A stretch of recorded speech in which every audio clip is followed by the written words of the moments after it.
시간 앞뒤에 계신 분들 또 좌우에 계신 분들 다시 한번 인사하시겠습니다. 우리 주의 사랑으로 사랑합니다. 우리 축복합니다. 네, 만나서 반갑습니다.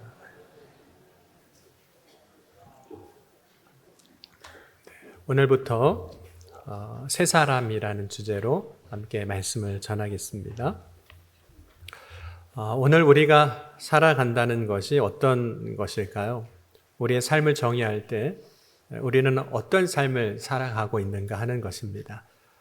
인간이 갖고 있는 이 육신의 생명의 특성 중에 하나가 연속성을 가지고 있다는 겁니다. 그러니까 연속성을 가지고 살아가는 거죠.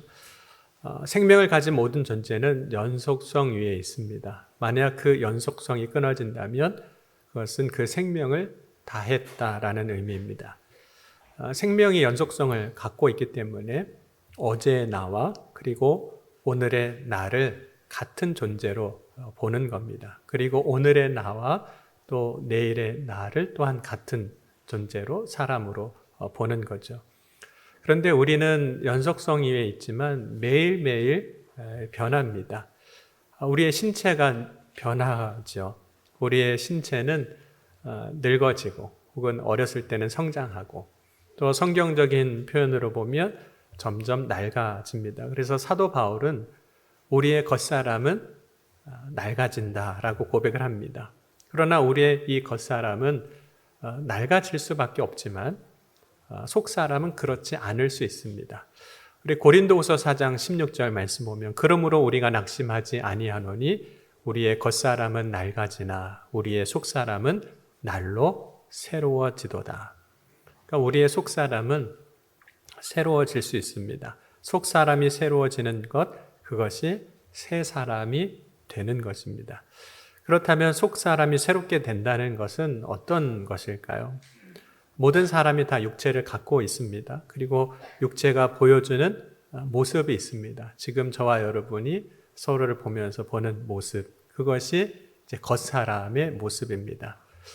겉사람의 모습은 구체적인 모양을 가지고 있습니다.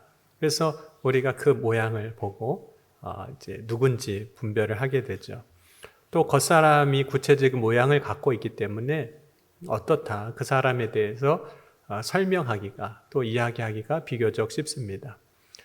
성경을 보면 겉사람의 모습에 대한 설명들이 있는데 그 중에 하나가 사울이 왕이 될 때 그 사울에 대한 모습이었습니다. 사무엘상 9장에 보면 기스의 아들이 있으니 그의 이름은 사울이요 준수한 소년이라 이스라엘 자손 중에 그보다 더 준수한 자가 없고 키는 모든 백성보다 어깨의 위만큼 더 컸더라. 우리 중에 사울을 본 사람은 사울왕을 본 사람은 아무도 없지만 이 겉모습에 대해서 설명하는 것을 통해서 대략적으로 이런 모습이었을 거다라고 어느 정도 생각을 할 수 있는 거죠. 또 사무엘상 16장에 보면 이제 다윗이 이스라엘의 왕이 될 때 소년 중 한 사람이 대답하여 이르되 내가 베들레헴 사람 이새의 아들을 본즉 수금을 탈 줄 알고 용기와 무용과 구변이 있는 준수한 자라 여호와께서 그와 함께 계시더라 하더라 라고 이야기하면서 다윗에 대해서 그가 가지고 있는 여러 가지 모습들을 설명을 하고 있습니다. 사람의 이 외모는 우리가 겉으로 드러나는 모습들은 보고 쉽게 이렇게 판단할 수 있습니다. 그리고 사람의 외모는 또 비교적 쉽게 꾸밀 수도 있습니다. 그래서 때로는 지금의 내가 아닌 다른 사람처럼 보이게도 할 수 있습니다. 눈이 어두워진 이삭이기는 했지만 이삭이 자신의 아들에게 특별히 에서에게 축복 기도를 해줄 때 야곱은 형 에서의 모습을 하고 아버지에게 찾아가서 에서인 척을 하고 형인 척하고 아버지의 축복 기도를 이제 받았습니다. 그런데 하나님은 우리의 겉사람을 보고 판단하시지 않습니다. 하나님은 우리의 속사람을 보고 판단하십니다. 그 속사람을 중심이라고도 할 수 있습니다. 사무엘상 16장 6절과 7절 보면 그들이 오매 사무엘이 엘리압을 보고 마음에 이르기를 여호와의 기름 부으실 자가 과연 주님 앞에 있도다 하였더니 여호와께서 사무엘에게 이르시되 그의 용모와 키를 보지 말라. 내가 이미 그를 버렸노라. 내가 보는 것은 사람과 같지 아니하니 사람은 외모를 보거니와 나 여호와는 중심을 보느니라 하시더라. 하나님은 그 속 사람이, 그 중심이 어떤 사람인지를 보십니다. 그렇다면 그 속 사람이 달라진다는 것, 새롭게 된다는 것, 새 사람이 된다는 것은 어떤 것일까요? 우리가 눈으로 보게 되는 겉사람은 이제 바꿀 수 있습니다. 다르게 보이게 만들 수 있습니다.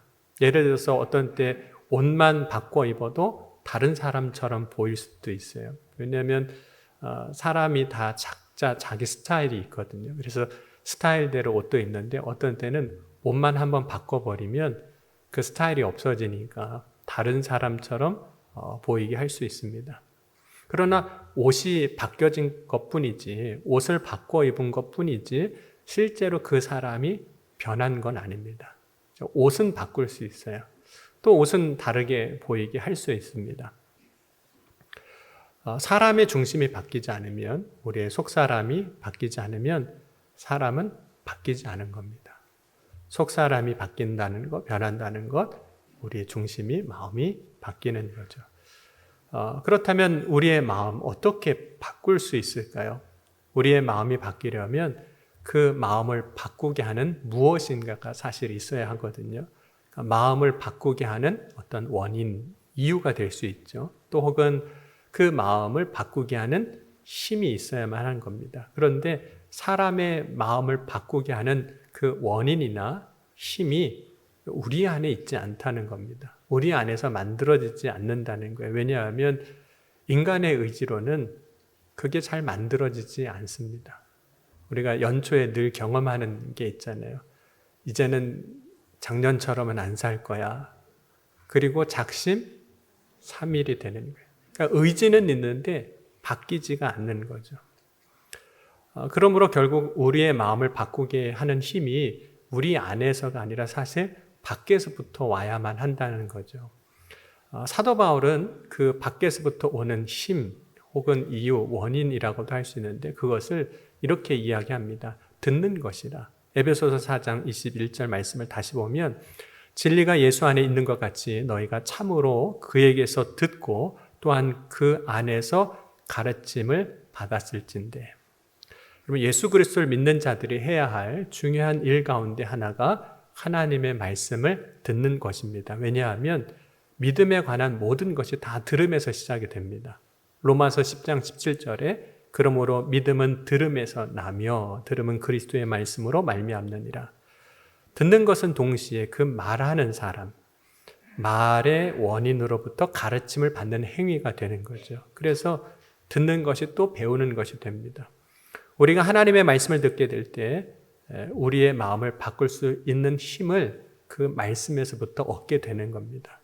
왜 말씀을 들을 때 우리가 바꿀 수 있는, 변화될 수 있는, 새롭게 될 수 있는 힘을 얻을 수 있는 것일까요? 그 이유는 하나님의 말씀은 살아있는 말씀이기 때문입니다. 우리 히브리서 4장 12절과 13절은 같이 한번 읽겠습니다. 하나님의 말씀은 살아있고 좌우의 날선 어떤 검보다 예리하여 혼과 영과 및 관절과 골수를 찔러 쪼개기까지 하며 또 마음의 생각과 뜻을 판단하나니 지으신 것이 하나도 그 앞에 나타나지 않음이 없고 우리의 결산을 받으실 이의 눈앞에 만물이 벌거벗은 것 같이 드러나느니라. 하나님의 말씀은 힘이 있습니다. 그래서 말씀을 들을 때 그 힘 있는 말씀이 우리를 바꾸시는 거죠. 우리를 새롭게 하는 겁니다.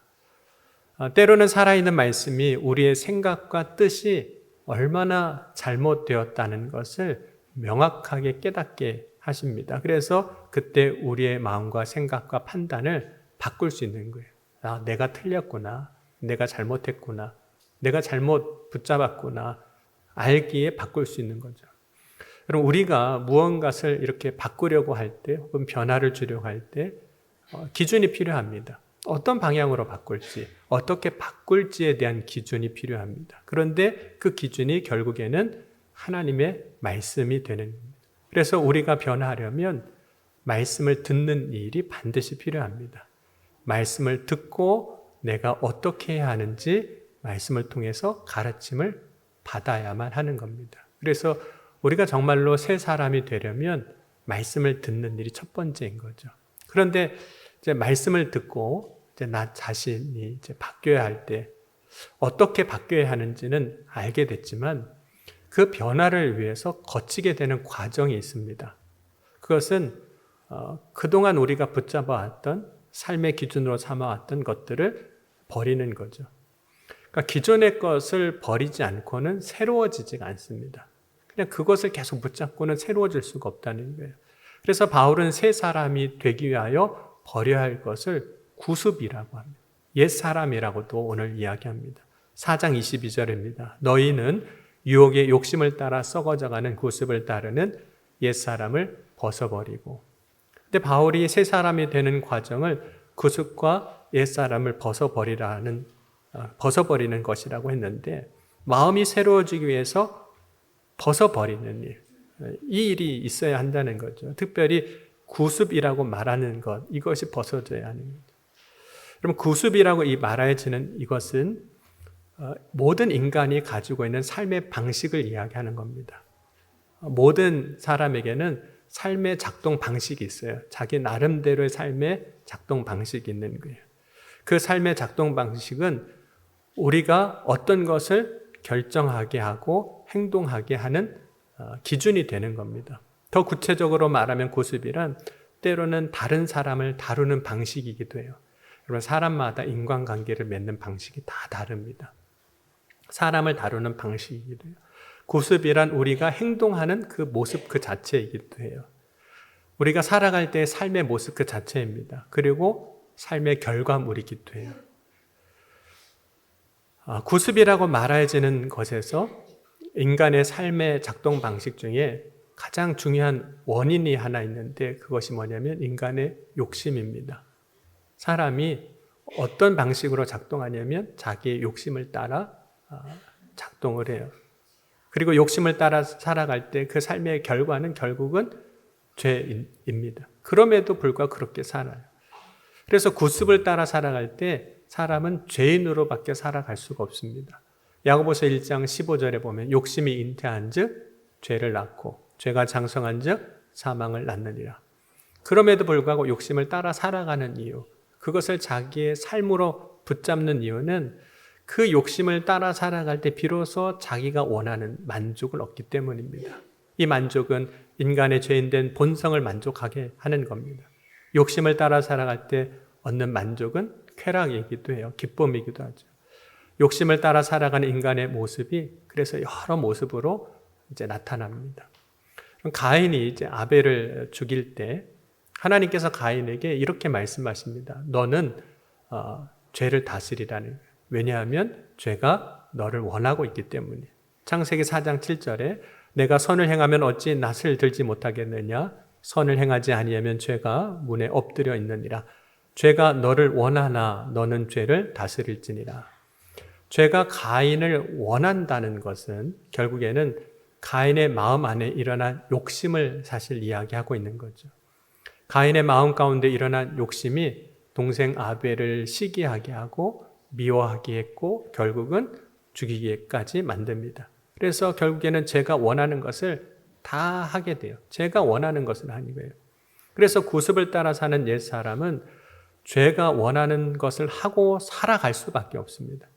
죄가 원하는 것을 하고 살아가는 것이 새 사람으로 살아감에 있어서 가장 큰 걸림돌이 되는 거예요. 그걸 버려야 되는 거죠. 구습을 벗어야 합니다. 버려야 합니다. 근데 어떻게 구습을 버리느냐는 거죠. 오늘 4장 22절을 다시 보면 너희는 유혹의 욕심을 따라 썩어져가는 구습을 따르는 옛사람을 벗어버리고 그랬습니다. 여기서 벗다라는 헬라어는 나와 분리시키다 이런 의미가 있습니다. 그래서 내 옆에 따로 놓는다. 그러니까 내가 아닌 거예요. 내 옆에 이미 따로 분리해서 놓는 겁니다. 그것은 나의 삶에 영향을 주지 않는 곳으로 옮겨 놓는다는 거예요. 분리시켜 놓은 것이 나한테 더 이상 영향을 주지 않게 한다는 거죠. 그런 의미를 이렇게 종합을 해보면 이거 벗어버린다는 것은 단절을 의미하는 겁니다. 더 이상 어떤 영향이 나에게 오지 않게 하는 것. 왜냐하면 우리는 어떤 방식으로 연결되어 있으면 계속해서 그것이 내 삶에 영향을 줍니다. 어떤 방식으로 연결되어 있든가 내 삶에 영향을 줘요. 그래서 성경은 결혼을 부모를 떠나 남편과 아내가 합하여 한 몸을 이루는 것이라 이렇게 말씀합니다. 새 사람이 되기 위하여 해야 할 일, 옛사람을 벗어버리는 것이 단절이라는 의미에서 부모를 떠나는 것도 그런 의미의 한 부분입니다. 또 예수님께서 제자들을 부르실 때 제자들이 배와 그물을 버리고 혹은 아버지를 버리고 예수님을 따라가는 것은 그동안 나의 삶에 영향을 줬던 것에서 벗어나는 거죠. 그래서 마태복음 4장 22절에 보면 그들이 곧 배와 아버지를 버려두고 예수를 따르니라. 누가복음 5장 11절에 그들이 배를 육지에 대고 모든 것을 버려두고 예수를 따르니라. 옛사람을 벗는다는 것은 욕심을 따라 살고자 하는 모든 것에 영향을 주는 그 일들, 모든 것들을 다 버리는 것이라는 거예요. 그래서 더 이상 욕심을 따라 살고자 하는 그런 삶의 영향력을 발휘하는 것을 더 이상 내 삶에 영향력을 발휘하지 못하도록 단절하는 것. 그것이 벗는 것이라는 겁니다. 이전의 삶의 방식이 더 이상 내 삶에 영향을 주지 않도록 하는 것이 이제 벗어버리는 거죠. 여러분, 변화된 삶의 방식으로 나의 삶을 만들어 가려면 나의 결단이 사실 필요하죠. 곧 옛사람으로 구습을 따라 살지 않겠다는 그런 결단입니다. 그때 우리의 마음이 이제 새롭게 되는 은혜를 경험합니다. 그래서 23절과 24절을 다시 한번 보겠습니다. 같이 읽겠습니다. 오직 너희 심령이 새롭게 되어 하나님을 따라 의와 진리의 거룩함으로 지으심을 받은 새 사람을 입으라. 물론 이때 우리는 어떤 의지를 갖습니다. 결단할 때 의지를 갖는데 사람이 새롭게 되는 그 일이 우리의 의지로 부족하다는 거예요. 의지로 되지 않는 거죠. 왜냐하면 인간이 갖고 있는 의지에는 한계가 있습니다. 그렇기 때문에 심령이 새롭게 될 때 도움이 반드시 필요해요. 그 도움은 하나님께서 우리의 삶에 역사해 주시는 방법들입니다. 하나님의 도움은 신비적인 경험을 통해서 우리를 도와주시기도 하고 또 하나님의 도움은 때로는 주변의 다른 사람을 통해서 새 사람이 되어갈 수 있도록 도와주시는 거죠. 그러면 야곱이 이제 고향으로 돌아가는 길에 브니엘에서 하나님과 씨름을 합니다. 그래서 창세기 32장 24절과 25절 보면 야곱은 홀로 남았더니 어떤 사람이 날이 새도록 야곱과 씨름하다가 자기가 야곱을 이기지 못함을 보고 그가 야곱의 허벅지 관절을 치매 야곱의 허벅지 관절이 그 사람과 씨름할 때 어긋났더라. 근데 이때 야곱의 그 씨름은 어떤 사람과라고 되어 있지만 그 씨름이 결국은 하나님과의 씨름이었던 거죠. 그래서 창세기 32장 30절 보면 그러므로 야곱이 그곳의 이름을 브니엘이라 하였으니 그가 이르기를 내가 하나님과 대면하여 부었으나 내 생명이 보존되었다 함이더라. 하나님은 야곱과의 그 씨름 이후에 그 야곱의 삶을 이제 바꾸세요. 물론 그 순간 다 바뀐 건 아니었지만 바꾸십니다. 그런데 바꿀 때 그냥 바꾸시는 것이 아니라 그가 바뀌었다는 것을 알게 하시기 위해서 이름도 바꿔주시는 거죠. 야곱에서 이스라엘로 바꾸시는 겁니다. 그러니까 이름이 바뀐다는 것은 그 사람의 변화를 보여주는 거죠. 하나님이 사울을 변화시키실 때 또한 하나님이 주님이 친히 만나 주셨지만 사람을 통해서도 그렇게 변할 수 있도록 하셨습니다. 사람의 도움을 받게 하셨어요. 그 사람이 아나니아라는 사람입니다. 사울은 아나니아의 기도를 받았을 때 영적으로 성령으로 충만하게 됩니다. 뿐만 아니라 육적으로는 눈에서 비늘 같은 것이 벗어져 다시 보게 됐습니다. 그리고 그때 사울이 세례를 받게 되죠. 그리고 그 위에 그의 이름이 이제 사울이 아니라 바울로 불리게 되는 삶을 살게 됩니다. 그런데 이들이 바뀔 때 그것은 단지 정말 이름만 바뀌는 것이 아니었습니다. 그들의 마음이 새로워지는 거예요. 그래서 새 사람이 되는 거죠. 근데 새 사람이 된다는 것이 보여지는 어떤 것이 바뀌었다는 게 아니었습니다. 새 사람이 되는 것은 그저 겉모습을 체인지하는 게 아니라 변혁이 되는 거예요. 물론 겉으로 볼 때 우리는 외모는 그대로입니다. 그래서 겉으로 보면 진짜 달라진 건지 변화된 건지 새 사람이 된 건지 알 수가 없습니다.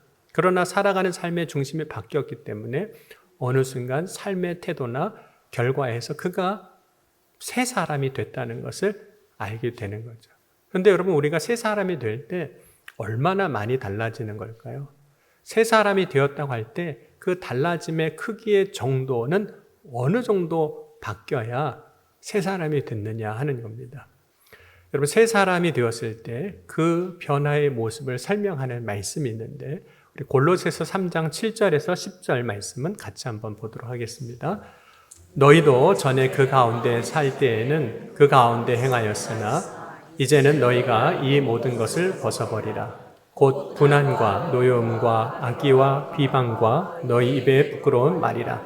너희가 서로 거짓말을 하지 말라. 옛사람과 그 행위를 벗어버리고 새 사람을 입었으니 이는 자기를 창조하신 이의 형상을 따라 지식에까지 새롭게 하심을 입은 자니라. 그래서 골로새서 3장에서 새 사람이 어떤 것인지를 이야기하면서 특별히 3장의 10절 말씀을 현대어 성경으로 보면 이렇게 말씀을 하고 있어요. 이제는 새 사람이 되었습니다. 이 새 사람은 여러분 안에 새 생명을 창조하신 하나님의 모습을 따라 참된 지식에 이르도록 새롭게 되어가고 있습니다. 그래서 새 사람이 된다는 것을 하나님이 아담과 하와를 창조하신 것처럼 우리 안에 새로운 창조를 이루신 것이라고 말씀합니다. 이전에 나와 새롭게 지음받은 자가 연속성을 가지고 존재하는 거 분명해요. 그럼에도 불구하고 완전히 새로운 사람이 되었다는 거예요. 이러한 변화를 거듭났다라고 하는 겁니다. 옛사람은 죽고 새 사람으로 태어났다라고 고백을 하는 겁니다. 그런데 여러분은 정말 새 사람이 되길 원하시나요? 진짜 원하세요? 아니면 그냥 조금 나아지면 괜찮겠다. 조금 개선된 삶을 사는 사람이 되길 원하십니까?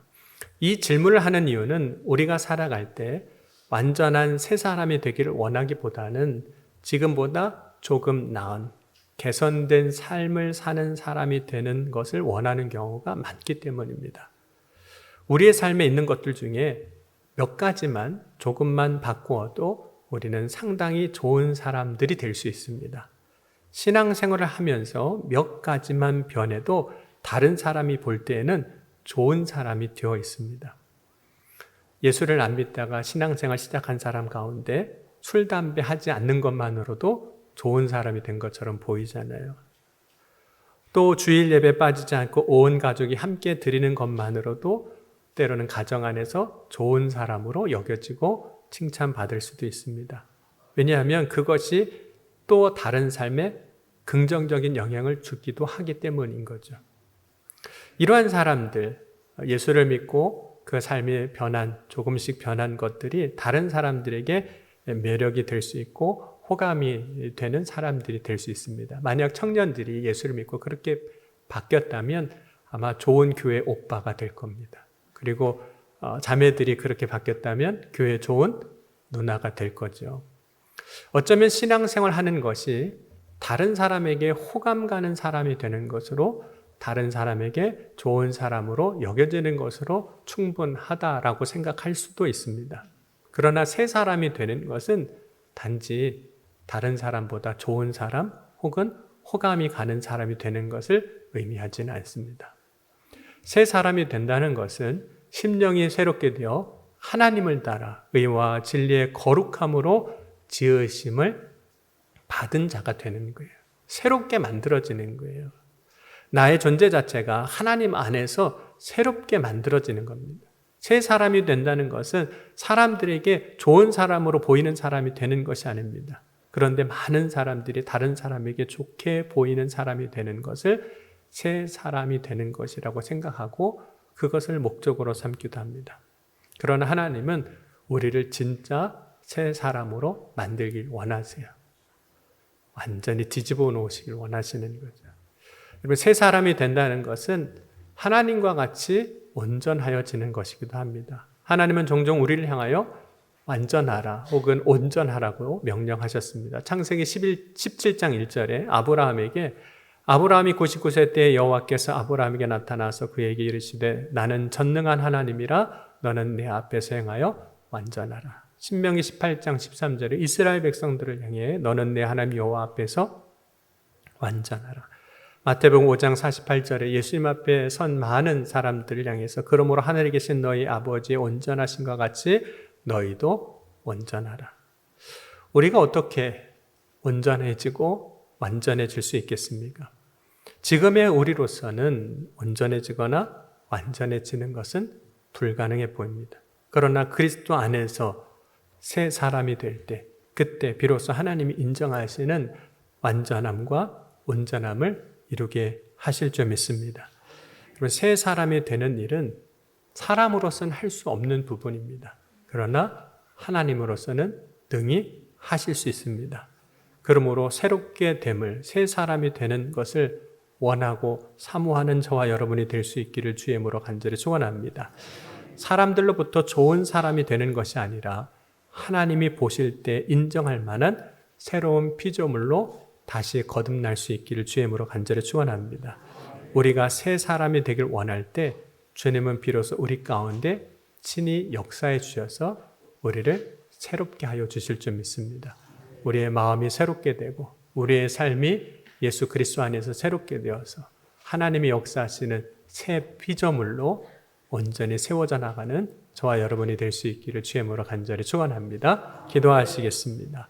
오늘 주신 말씀 붙잡고 기도할 때 주님, 오늘 이 시간 조금 나아지는 것이 아니라 조금 개선되는 것이 아니라 호감 가는 사람이 되는 것이 아니라 예수 그리스도 안에서 새로운 피조물로 거듭나게 하여 주옵소서.